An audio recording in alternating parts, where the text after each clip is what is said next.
Ennime ibseerra Finfinneetti kenname maal jedhee gabaasa qabna. Dhukkubni gammoojjii Baaleetti gaala galaafataa jiru nama miidhuu isaa gabaasan qabu jedhe mootummaan. Haala saayinsii ammarra gahameen garuu dhukkubni kun kana jedhanii dubbachuudhaa fi the only way bu'aa laaboraatooriiti jechuudha. Isin osoo halkan qixxee konkolaataa keessaa isin baasanii mukatti isinidhaan maal gootu? Kanamaan duubatti deebisanii garaa gubbaarra bakka lama hidhanii morma gara bitaatti gara mirgaatti kan garagarre. Iskindir Naggaan mana hidhaatti yaaddoon qaba jechuun dubartiin tokko daa'ima 10 godhachuu fi kaanis qabna ammayyuu taanaa isiniif dhiyeessa.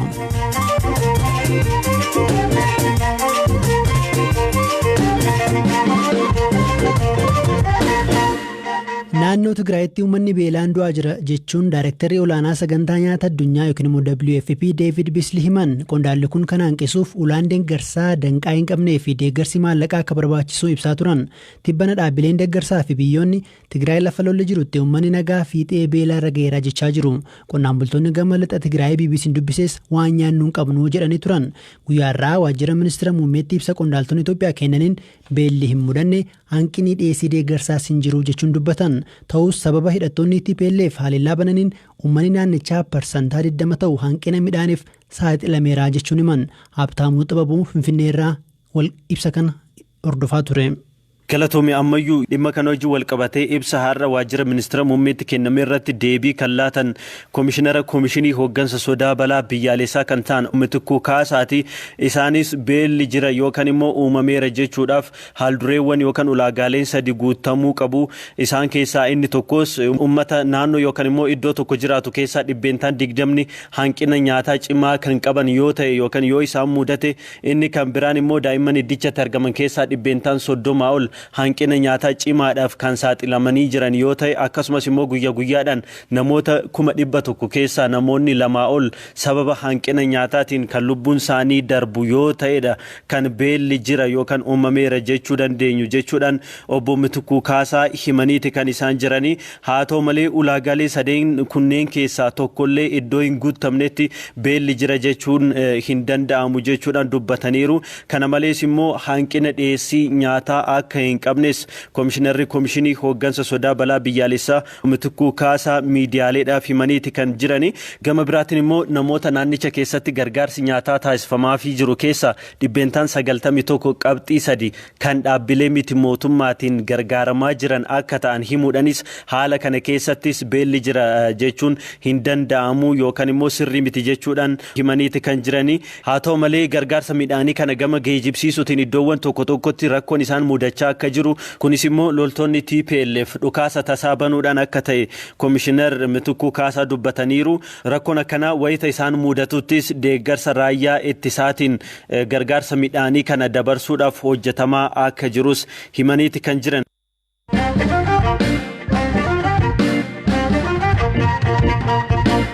Oduu biraatan ja'a obbo Iskindir Naggaa yaaddoo nageenyaa nama mudateera jechuun dubbachuun isaanii paartiin isaanii hime. Mana mala sirreessaa Finfinnee jiru keessa hidhamanii kan jiran dura ta'an paartii Baaldiraas obbo Iskindir Naggaa nageenyi isaanii yaaddeessaadha jechuun paartiin isaanii ibseera. Itti gaafatamaan waajjira paartichaa obbo Galataa'u Zallaqaa mana sirreessaa Qaallattii keessaa kutaa birmaataan waayitaa jedhamee waamamu keessaa gara zoonii biraatti erga dabarfamanii booda yaaddoon kun uumameera jechuun BBC'tti himan. ትላንትና ሄደን ነበረ ለማጣራት የነበርኩት ወኪዬ ሄድኩት ከሌሳ አነቱሬ ድምጫ ቁልቁሌሱፍ ገረ እስክንድር ከንዴሜ እስክንድር ዱብስናን ነገኛ ይሳፍ በከ ኢሰ ያደሱ አከጅሩ ነቲ ሜጅራ ሀልከኒስ ተጉያ ሀለ ኢሰ ያደሱ ከሰ ጅራ መና አመለ ስሬሳፍ ኢየቱስ አቹማ ከተሩ ኢትሂመሜ አከንት ያድኑቲ ዶርሲስኒ ኩን ኤርገ ፊለኖ ከሰ አከ ይርማኑ መነ ሙርቲን ሙርታኤ ቦደ ኤገሌ ዶርሲሱ ሶዳችሱ አከሱመሰሞ ሲንሬባ ኢቲን ጀደኒ ጅሩ walumaa gala xiinsammuu isaa miidhuu boqonnaa akka hin qabaanne taasisuu amma nareebu jedhee akka yaadda'u gochuu akkasumas hirriba nagaa qabaatee akka hin bulledha dhiibbaan irratti taasifamaa kan jiru. Maddi dhiibbaa kanaa alaa akka ta'e shakkii hin qabnu. Kanaaf xalayaa barreessinee jirra. Amma komiin keenya nama yaaddoo akkanaa qabu hanga filannoon darbutti akkamiin mana amala sirreessaa keessa bakka biraa hin barbaadnuuf kan jedhudha. Iskindir qofa miti. Qallabis yaaddoo akkanaa akka qabdu kalee sanatti himtee jirti. BBC'n yaada mana amala sirreessaa argachuuf yaaliin taasisee hin milkoofne.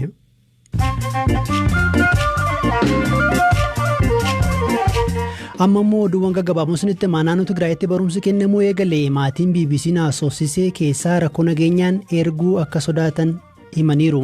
Mootummaan immoo barataan mana barumsaatti deebi'uu eegaluun abdachiisaadha jedheera.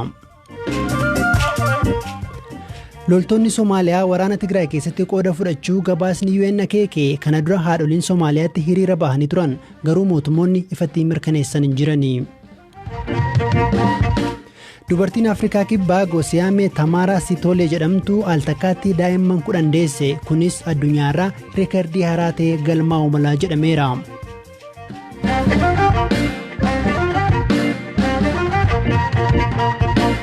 Oduu biraattan aanota godina Baalee Bahaatti dhukkubni gaalawwan galaafataa jiru namatti darbuusaaf gabaasni bira ga'ee hin jiru jedhe mootummaa naannoo Oromiyaa. Itti gaafatamtuun eejensii misooma qabeenya beeladaa Oromiyaa Dr. Aminaa Abdurrahman ji'a dura aanaalee Raayituu Lagaidhaa fi Sawweena dabalatee aanaalee 4tti dhukkubni maalummaan isaa hin baramne mul'achuu himaniiru. Jiraattonnii fi ogeessi aanaa Raayiturraa dubbisne gaalli hedduu du'aa akka jiru dubbataniiru. Dhukkubicha kana dura argane kan beeknee fi mallattoonsaa dhiiga afaanii fi funyaaniin akkasumas qaama bobbaa fi ololmaataan ba'uudhaa jechuun dubbataniiru. Jiraattonnii fi ogeessi dubbisne namoonnis dhukkubsachaa jiru jedhanii dubbatanis Dr. Aminaan garuu gabaasni akkanaa nu bira hin geenye jedhaniiru. Akka naannoottis qindoomina kan warra federaalaa wajjiniin ta'uudhaan gadi bu'e ammas godina Baalee Bahaa keessa kan jiru ta'uudha. Hamma bu'aan qorannoo laaboraatoorii suni gosa kanaa isa jedhu adda baasee tarkaanfii ittaanu fudhachuu dandeessisuudhaa fi kallattii hanga nutti argisiisutti yaaluutti deemaa jirra. Yaaluudhaaf immoo qoricha akka naannootti nurka jiru sadarkaa godinaatii fi sadarkaa aanaatti akka gadi bu'u gochuudhaaf rakkoo mudataa jiru akka dhaabbatu gochuudhaaf waan danda'amu gochaatu jirra. Ammaaf garuu gaalonni kan dhukkubsatan jiraachuu fi darbee immoo kan du'an jiraachuu gabaasa isaa hin qabna. Kominikeeshiniidhaan garuu miidhaan hagasitu gahe aanaadhaan gandaan jedhame wanti adda baasamee haga ammaatti nu qaqqabee hin jiru jechuudha. Namoonni nuti dubbisne namatti daddarbaa jiredha yaaddoo nutti himan tarii odeeffannoo akkasii gabaasa akkasii qabdu isin. Beelladoota dhukkubsatan akkamitti maaneej gochuu qabu isa jedhu wajjin waan wal qabatu deeggartii ogummaa akka kennamu gochaa jirra jechuudha. Malee namarratti dhiibbaa akkasiitu gahee wanti jedhu akka gabaasaatti kan nu qaqqabee hin jiru. Dhukkubi kun mallattoo isaa agartanii qorataa jirtu malee maal akka ta'e ija saayinsiidhaan wanti mirkanaa'e hin jiruumi? Horsiisee bulaan yookiin qonnaan bulaan illee aadaadhaan kana jedhee jastifikeeshinii mataa isaa kaa'uu danda'a. Haala saayinsii ammarra gahameen garuu dhukkubni kun kana jedhanii dubbachuudhaa fi the only way bu'aa laaboraatooriiti jechuudha. Intarnaashinaali kan fudhatama qabus kana jechuudha.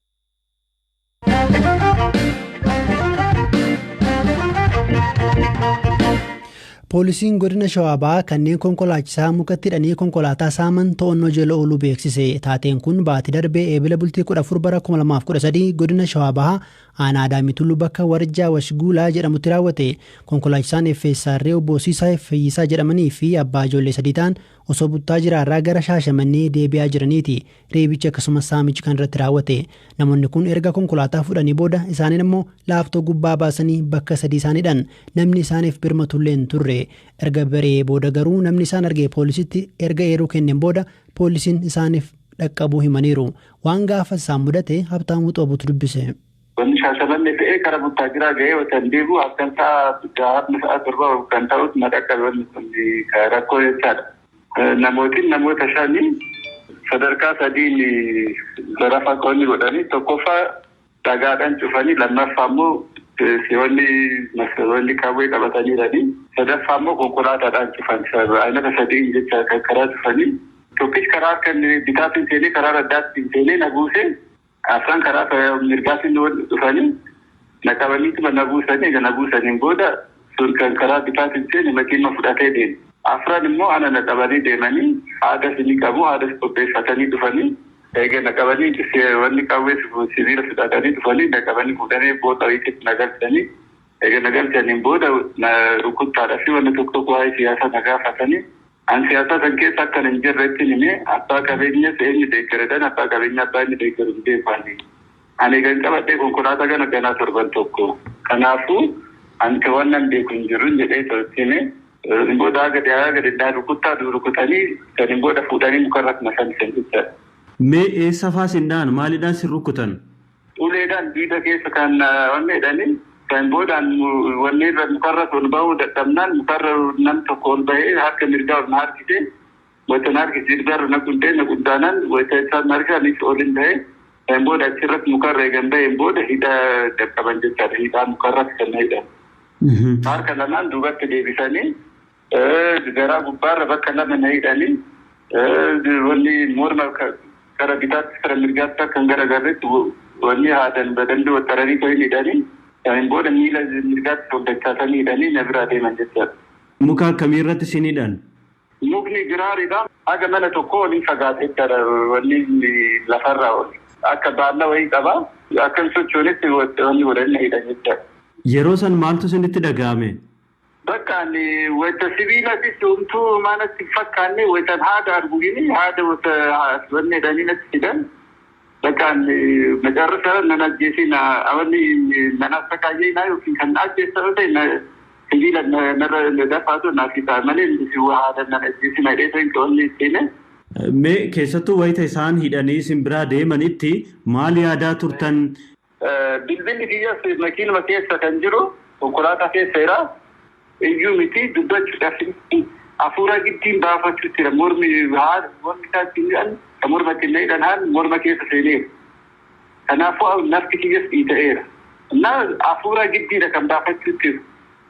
Namni daandii irraa xiqqoo baay'ee fagaatu ijoolleen keessatti deemtuun jirti. Kun maraa ta'ee narraa dheessa.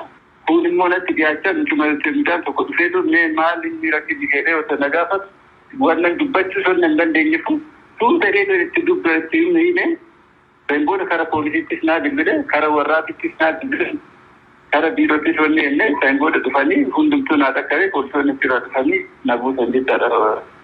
Yeroo ammaa haalli fayyaa konkolaachisaa kana gaarii ta'uu dhageenyeerra garuu taatee gaafasiin maatiin isaanii adda faca'uu dubbatan. Dhimma kana kan gaafanne godina Shawaa Bahaatti daayireektara itti aanaa qorannoo yakkaa fi murtii haqa kennisiisuu kan ta'an Komaander Gazzaany Ayyalaa taateen raawwate irra deddeebiin mudataa jiraa jedhan. Kanneen kana raawwatanii fi isaan waliin dalagan walumaa gala konkolaataa 5 fi shakkamtoota 12 to'annoo jala oolchuu BBC'tti himaniiru. Kanaan duras akka gochi akkasii raawwatamaa ture odeeffannoo qabna.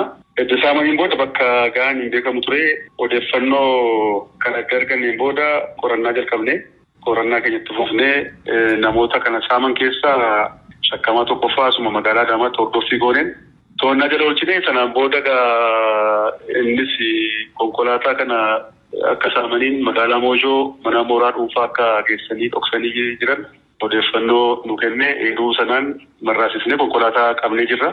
Sanaan booda konkolaattonni hedduun saamtotuma kanaan akka saamamaa ture qorannaa keenyaan irra geenye waliigala konkolaataa fe'iisaa 3 2 Dirreedawaatti qabnee tokko asuma magaalaa Moojootti qabnee namoota kana saamanis to'annaa jala oolchinee yeroo ammaa qorannaa keenya bal'inaan gaggeessaa jirra jechuudha.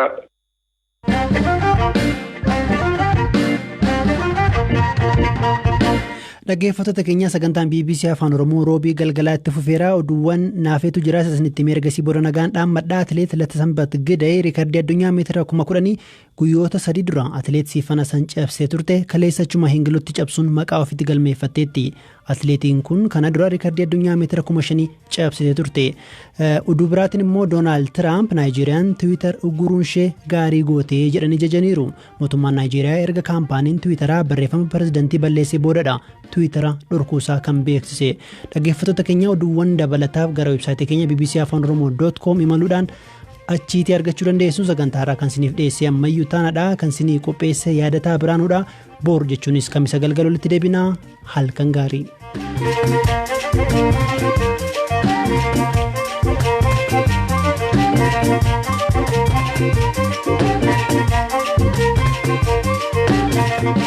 Thank you.